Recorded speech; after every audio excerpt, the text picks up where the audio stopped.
was being nosed out of her hangar by a tractor on the day for which Britain and France and the rest of the world had waited so long. The great, giant, supersonic jetliner was going to fly.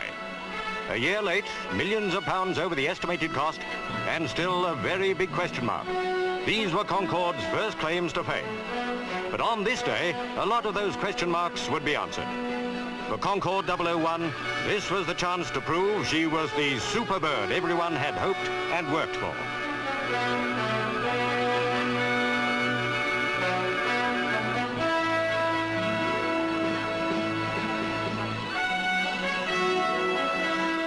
A 193 feet long, 38 feet tall, with a wingspan of 84 feet. Vital statistics of an Anglo-French lady who was all dressed up and ready to go places on the biggest date of her life. Keeping that date were the world's press. All eyes were glued to the sleek, futuristic machine standing on its spindly legs out there, its droop snoot in the down position surveying the scene. At the other end, heat surged from the mighty Rolls-Royce engines as the ground crew checked, rechecked and checked again. Concorde was buttoned up good and tight. There was little more anyone could do other than fly her.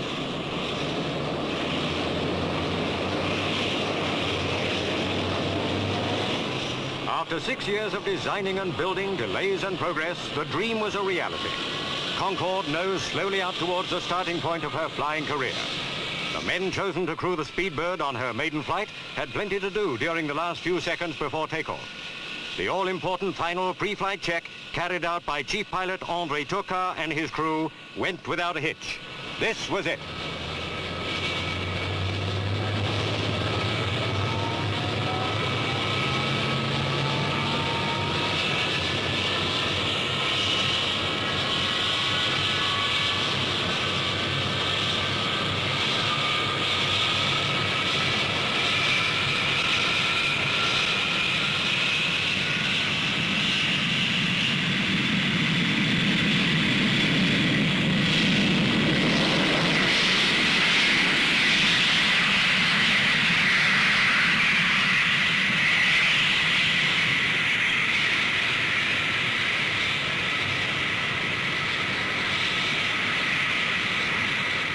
With 12 tons of test equipment on board, André Turcat took Concorde up to 10,000 feet.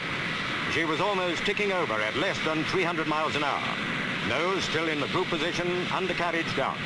The less for the pilot to do, the better.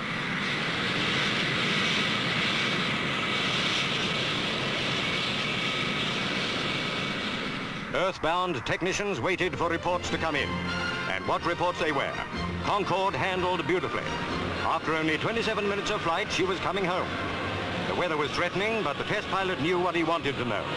Concorde was coming back as a success.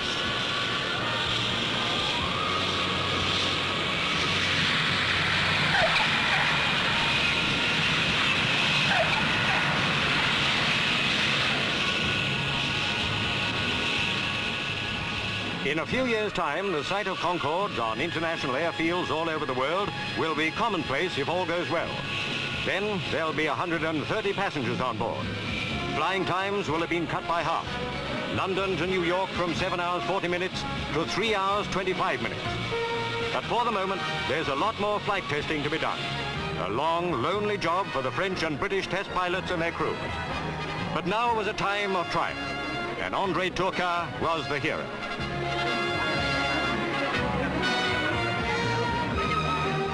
Jubilant senior executives of Aviation and the British Aircraft Corporation greeted the tall, quiet Frenchman who had taken their machine on its successful maiden flight.